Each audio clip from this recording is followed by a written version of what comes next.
네, 학창 시절에 저희 반 옆에 한 친구가 있는데요. 그 친구의 이름은 김한수였습니다. 김한수란 친구. 근데 저는 그 친구랑 별로 친하지도 않았는데 그 친구의 이름이 불릴 때마다 제가 긴장이 되는 겁니다. 별로 친하지 않은 친구가 이제 많은 사람들에게 관심을 끌게 되면 마치 제 얘기를 하는 것처럼 제 말을 하는 것처럼 신경이 많이 쓰였습니다. 왜냐하면 이름이 비슷하니까 아무래도 신경이 쓰이게 되겠죠. 근데 뭐 감사한 일인지 다행스러운 일인지 저는 학창 시절에 저하고 같은 이름을 지닌 친구를 만나본 적이 없습니다. 당연히 동명이인이 없었다는 것이죠. 근데 카톨릭에 워낙 센 분이 계셨습니다. 우리 추기 형님 때문에 많은 분들이 제 이름을 거의 대부분 틀리시는 거예요. 그러니까 제가 마치 끝에가 환인 것처럼 하도 환으로 부르니까 환으로 알려지니까 저도 마치 이름을 좀 개명을 해야 되나 싶은 생각이 들 만큼 많이 이제 환으로 알고 계신 분들이 많았거든요. 근데 그 중에 제가 제일 좀 당황스러웠던 게 제가 저 앞으로 온 편지인데 이름이 뭐라고 되어 있냐면요, 이수안이었습니다. 이수안. 이걸 내가 받아야 되나? 단 한 글자밖에 안 맞아서 야, 보낸 분도 참 너무하신다, 그런 생각이 들었거든요. 근데 우리가 살아가다 보면 우리랑 이름이 비슷한 분들 혹은 뭐 똑같은 분들을 간혹 만날 수 있는데 성경에도 그런 경우들이 몇 차례 있습니다. 동일한 이름들이 많은데요. 뭐 대표적으로 뭐 마리아, 뭐 요한 이런 이름들이 있을 수 있는데 또 우리가 그 중에 빠질 수 없는 분이 바로 야고보라는 이름이 있습니다. 성경에 보시게 되면 세 명의 대표적인 야고보의 이름이 등장한다는 겁니다. 사실은 두 분이 더 중요하죠. 두 분은 바로 예수님의 12 제자 가운데 두 분의 야고보라는 분이 계십니다. 한 분은 누구냐면 세베대 아들로서의 야고보이십니다. 우리가 사도행전 12장 2절 보시게 되면 그는 헤롯에 의해서 순교를 당하게 되는 12사도 가운데 가장 먼저 순교를 당했던 최초의 인물인 야고보의 이름이 나오게 된다는 겁니다.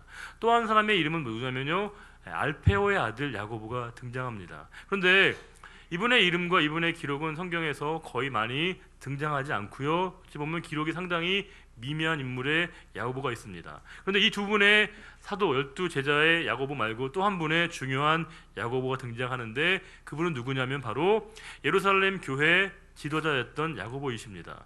예루살렘 교회가 사도 베드로와 야고보로 이루어진 대표적인 투톱의 리더십을 이루고 있었는데 그 중에 한 축을 담당하시는 분이 바로 야고보이십니다. 이분은 누구이시냐면 바로 예수님의 형제였다는 겁니다. 즉 예수님의 동생인 야고보가 계셨습니다. 그런데 우리가 요한복음 7장 5절 보시게 되면 예수님을 많은 사람들이 믿으려고 하지 않았는데 그 믿지 않으려고 했던 많은 사람들 중에 대표적으로 예수님의 동생들 역시도 예수님을 믿지 않았다는 겁니다. 예수님을 보고 듣고 경험했지만 부활하시기 이전에 예수님을 그들이 믿지 않았다는 겁니다. 그런데 오늘 본문 1절 보시게 되면 이런 표현이 있습니다. 예수 그리스도의 종이요 야고보의 형제인 유다는, 야고보의 형제 유다라고 하는 말을 우리가 보게 되면 유다 역시도 누구였다는 걸 알 수 있습니까? 예수님의 형제였다는 것을 알 수 있습니다.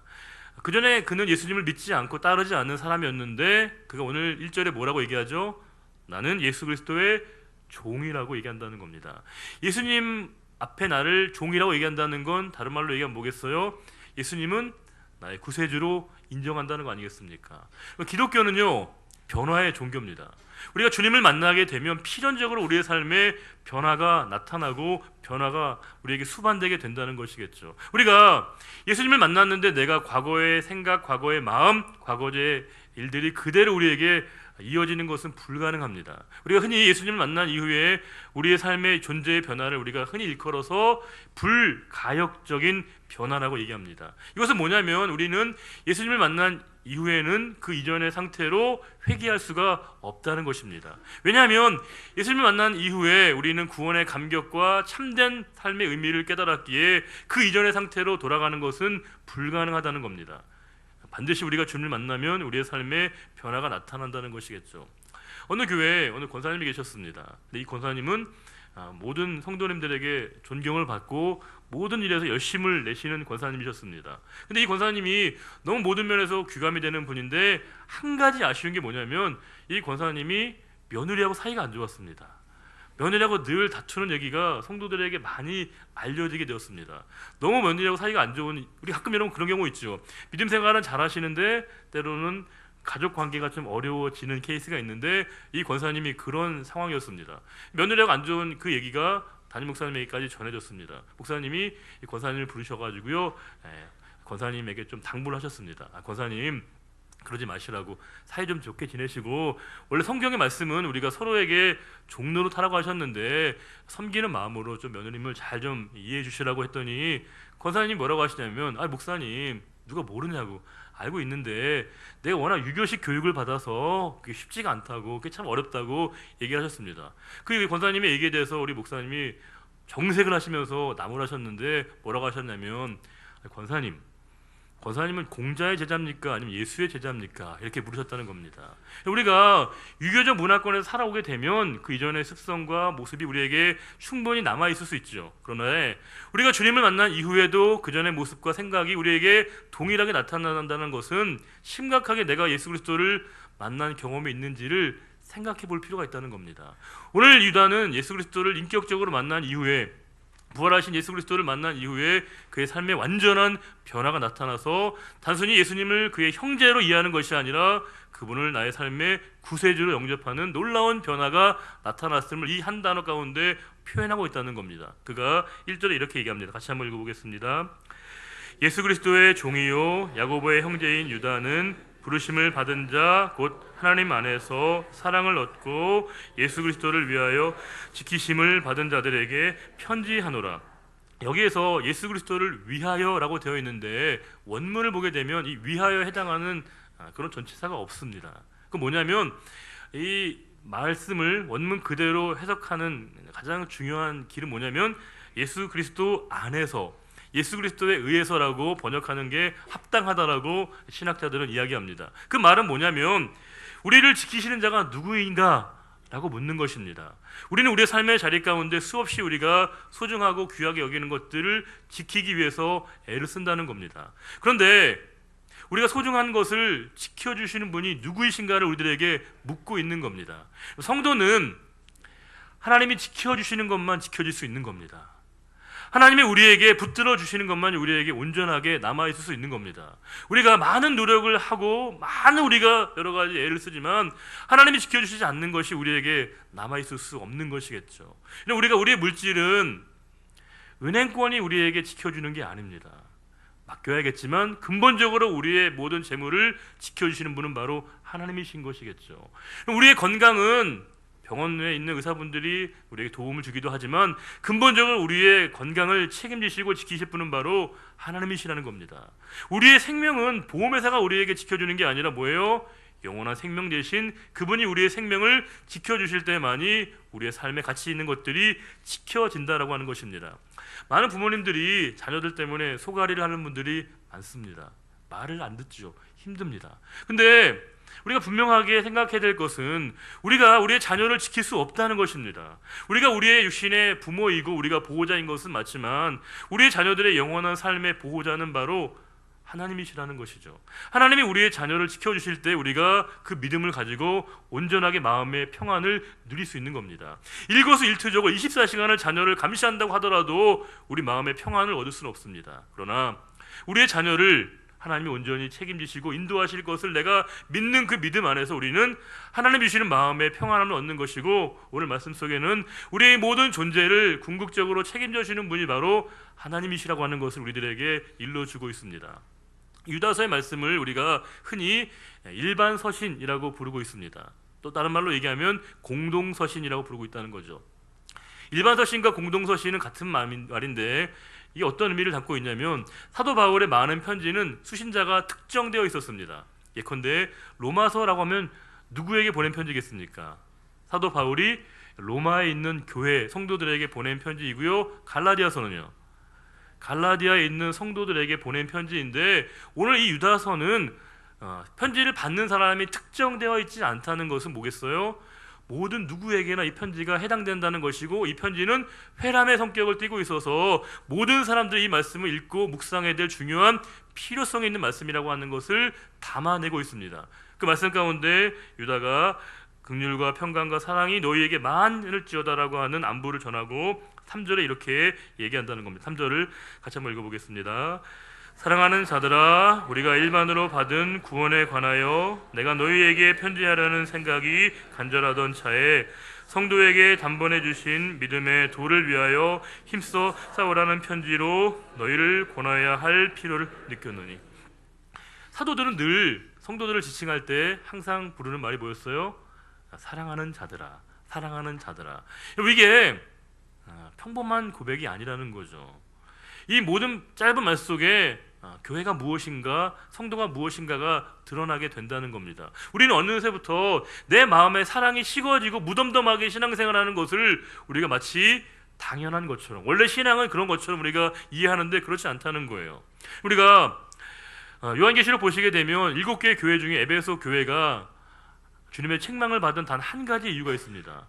그 교회가 게으르거나 성실하지 못하거나 그 교회가 이단과의 싸움에 게을리해서 책망받은 게 아닙니다. 뭐예요?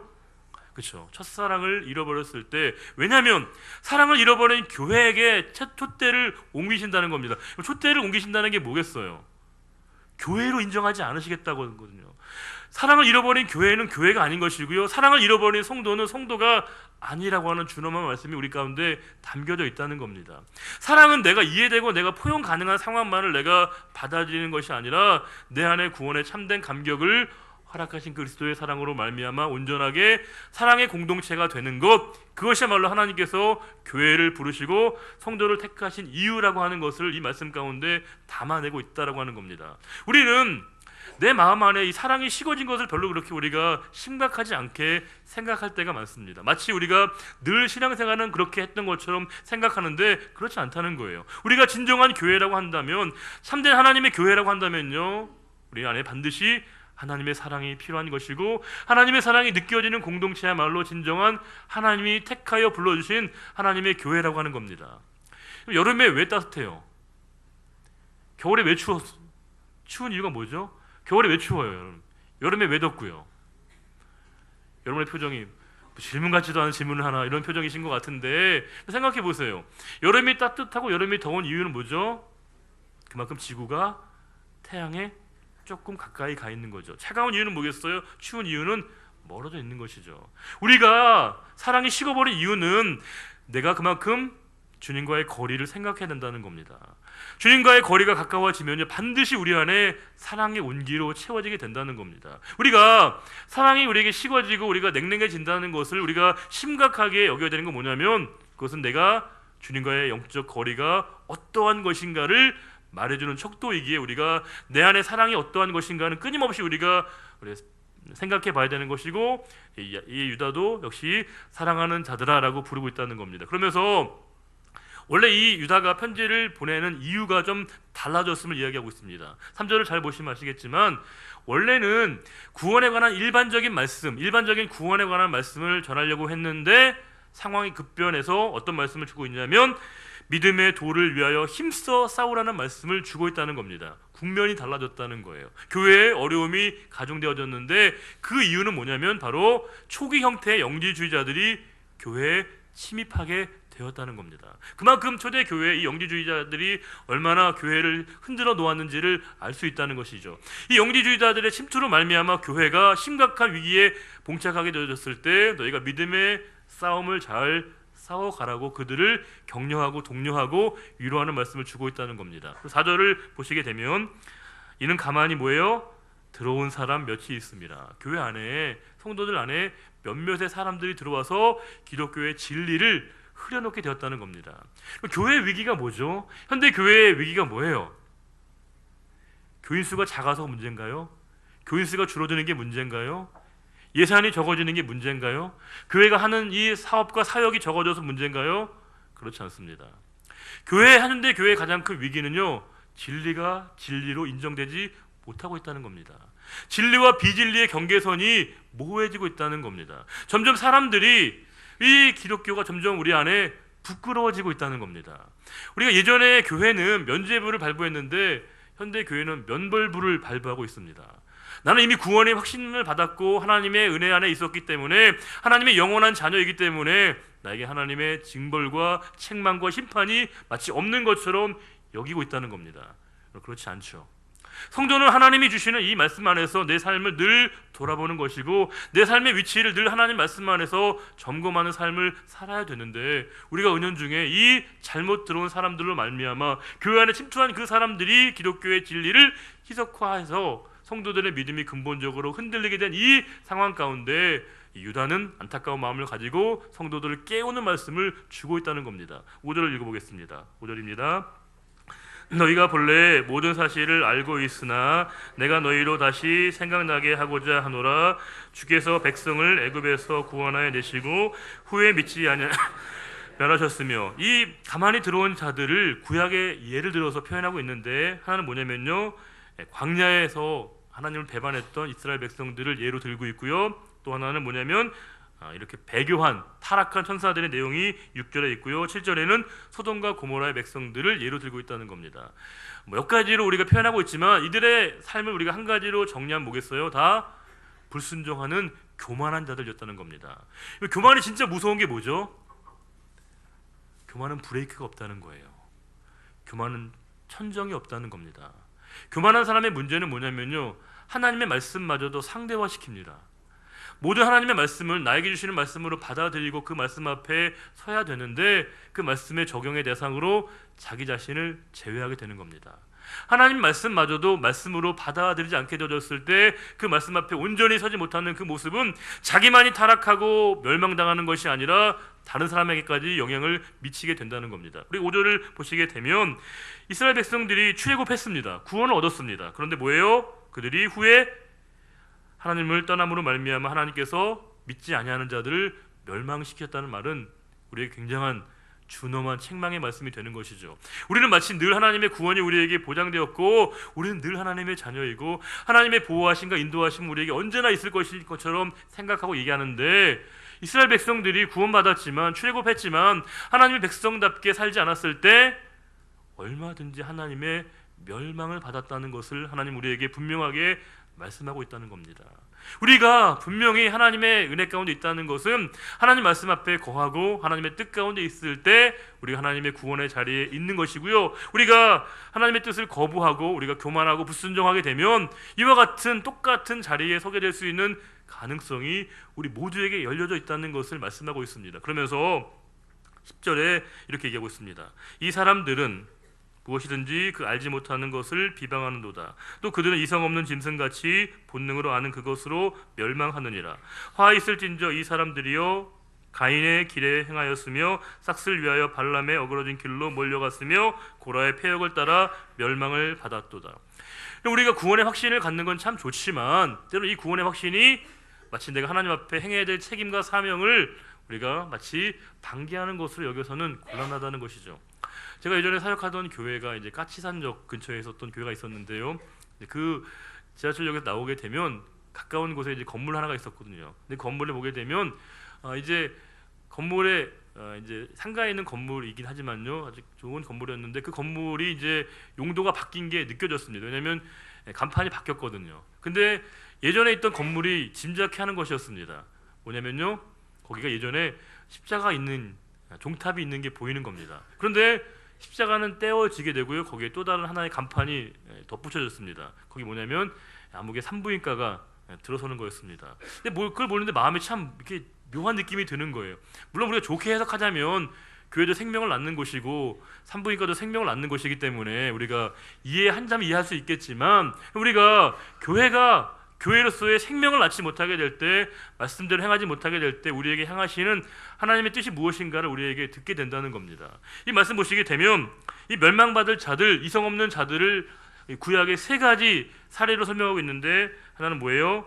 가인과 발람과 고라. 이들은 하나님을 모르는 사람들이 아니었습니다. 누구보다 하나님을 잘 아는 사람들이고 말씀 앞에 거한다고 하는 사람들이었는데, 이들이 멸망받은 이유가 있습니다. 그들이 버림받은 이유가 있습니다. 그게 뭐겠어요? 그들이 이 세 사람의 특징을 우리가 이렇게 집약해 보게 되면요, 그들이 극단적인 이기주의적인 사람이었다는 겁니다. 자기 중심적인 삶을 그들이 살았다는 거예요. 그러면 여기에서 우리에게 경계하고 있는 사람들의 특징이 무엇인가를, 우리에게 가만히 들어온 사람들의 특징이 무엇인가를 우리들에게 이야기해 주고 있다는 겁니다.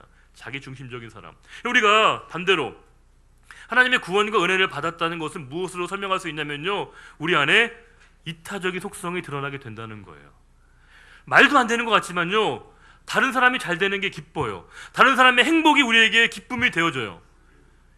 이런 표정 보니까 말도 안 된다고 생각되시면요, 진짜 그래요. 우리가 참된 구원의 은혜와 감격을 누리게 되면요, 다른 사람이 행복해하는 게 나에게 더 기쁨이 되어지게 되는 거예요. 우리 안에 이타적인 일들이 이기적인 것처럼 경험되어지는 공동체가 바로 교회라고 하는 겁니다. 다른 영혼을 살리고 회복하게 하고 그들을 칭찬하고 그들을 온전하게 세워가는 게 기쁨이 되어지는 공동체가 바로 교회라고 하는 것이죠.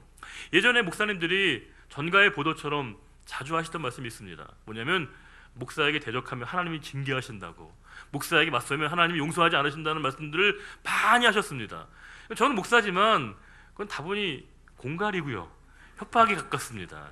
그런데 그 말이 담고 있는 제가 일부분의 의미는 우리가 좀 귀담아 들어야 된다는 생각이 들었습니다. 그건 뭐냐면, 우리가 목사라고 하는 개인의 직분과 직책이 아니라 이건 모든 성도들에게 해당되는 것이겠죠. 우리가 하나님의 사람이면 모든 사람들에게 잘해주고 베풀고 나누고 섬기는 일을 감당할 때 소자에게 행한 그 작은 일들을 외면하지 않으시는 하나님의 놀라운 사랑을 우리가 깨닫게 됩니다. 반면에 내가 누군가를 실족해 하는 그 일들이 얼마나 심각한 죄인지를 우리가 인식을 해야 된다는 거죠. 우리는 내가 하고 있는 그 일들의 개별적인 일들이 얼마나 하나님 앞에 중요한 것인가를 잊어버릴 때가 많은데, 진정으로 하나님의 사람이라고 한다면 뭐라는 거예요?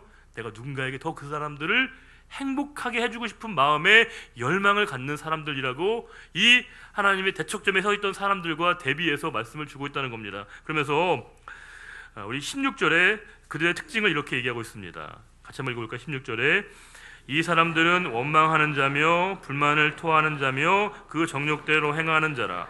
그 입으로 자랑하는 말을 하며 이익을 위하여 아첨하느니라. 이 원망하는 자는 공키스테스인데, 공키스테스라고 하는 헬라어 단어를 주석서를 찾아보니까 뭐라고 되냐면요, 투덜대는 자라고 되어 있습니다. 우리에게 원망하고 불만을 토하는 그 사람들로 인해서 분명히 우리가 영향을 받을 수 있죠. 그런데 오늘 말씀 21절에 뭐라고 되어 있어요? 하나님의 사랑 안에서 뭐라는 거예요? 자신을 지키라. 이 자신을 지키는 싸움을 우리가 싸워가라는 겁니다. 우리가 교회 안에 가만히 들어온 사람들은 우리의 외부에 있을 수도 있고요, 우리 내면에 있을 수도 있습니다. 우리에게 끊임없이 하나님으로부터 우리를 멀어지게 하려고 하는 사람들이 누군가가 있을 수 있고요, 또 우리 내면에도 그런 마음들이 우리에게 찾아올 수 있다는 겁니다. 그런데 성도의 책임은 뭐라는 거예요? 그와 같은 자리 가운데 나의 마음을 지켜내라는 것이겠죠. 그래서 하나님께서 뭐라고 말씀하셔요? 모든 것 중에 가장 지킬 만한 것이 무엇이라고요? 내 마음을 지키라고 말씀하신 것이죠. 내 마음이 하나님께 붙들린 바 되어지도록, 내 안에 하나님의 이 사랑이 강같이 흐르도록 내 마음을 하나님이 지켜주실 것을 우리에게 기도하고 있습니다.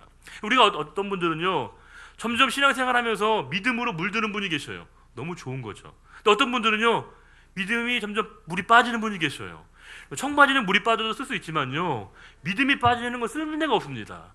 하나님은 우리에게 내 삶의 자리 가운데 온전하게 믿음으로 채워져 가며, 그 믿음이라고 하는 것은 나 자신을 향한 믿음이 아니라 나는 부족하고 넘어지고 쓰러지고 누군가로부터 영향을 받을 수 있지만 내 삶의 자리 가운데 나를 든든시켜 주시는 그 하나님을 온전히 신뢰하게 될 때 이 믿음을 지키는 싸움이야말로 성도에게 가장 중요한 영적인 싸움이라는 것을 우리들에게 이야기해 주고 있다는 겁니다.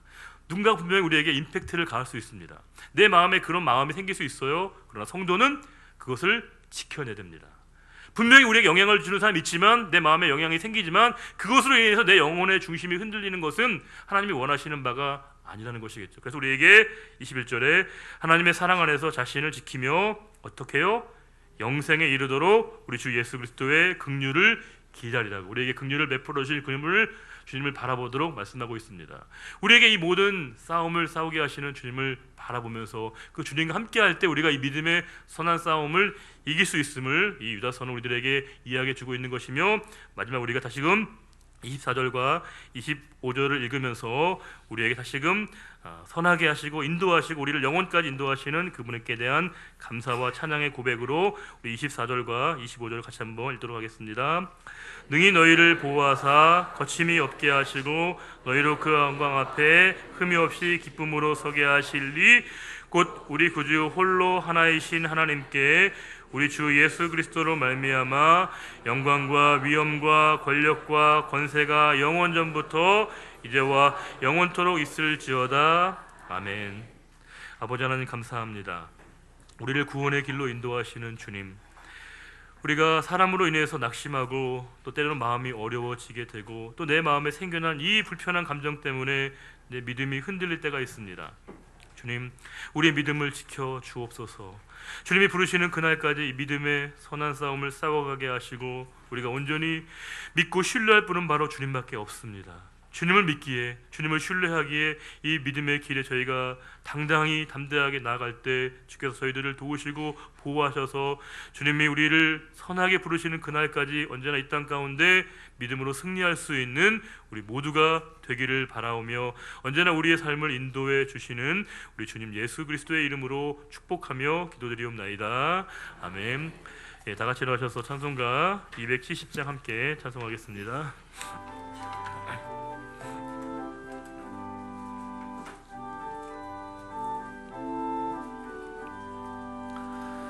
변치 않는 주님의 사랑과 거룩한 보혈의 공로를 우리 다 찬양을 합시다.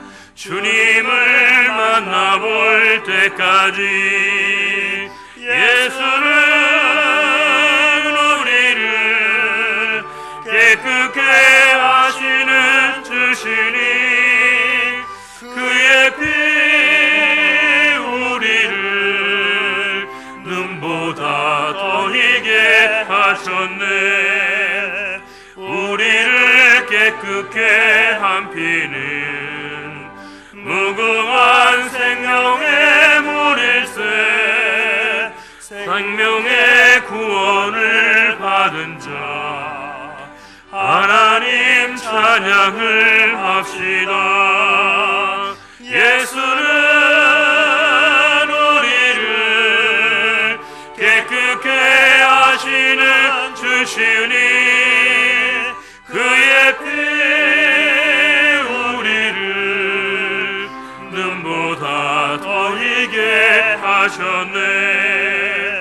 주님의 거룩한 보혈을 날마다 입으로 간증해 담대히 싸우며 나가세. 천국에 들어갈 때까지 예수는 우리를 깨끗게 하시는 주시니 그의 피 우리를 눈보다 더 희게 하셨네. 십자가 단단히 붙잡고 날마다 이기며 나가세. 머리에 면류관 쓰고서 주 앞에 찬양할 때까지 예수는 우리를 깨끗게 하시는 주시니 그의 피 우리를 눈보다 더 희게 하셨네. 여호와는 내게 복을 주시고 너를 지키시기를 원하며 여호와는 그의 얼굴을 내게 비추사 은혜 베푸시기를 원하며 여호와는 그 얼굴을 내게로 향하여 드사 평강 주시기를 원하노라. 이제는 우리 주 예수 그리스도의 은혜와 하나님 아버지의 갚을 길 없는 그 크신 사랑하심과 성령님의 내주 인도교통 충만케 하심이 오직 우리의 삶의 자리 가운데 믿음의 도로 힘써 싸우기로 다짐하는 우리의 거룩한 믿음의 결단과 고백 위에 이제로부터 영원히 함께하여 주시기를 간절히 축원하옵나이다. 아멘.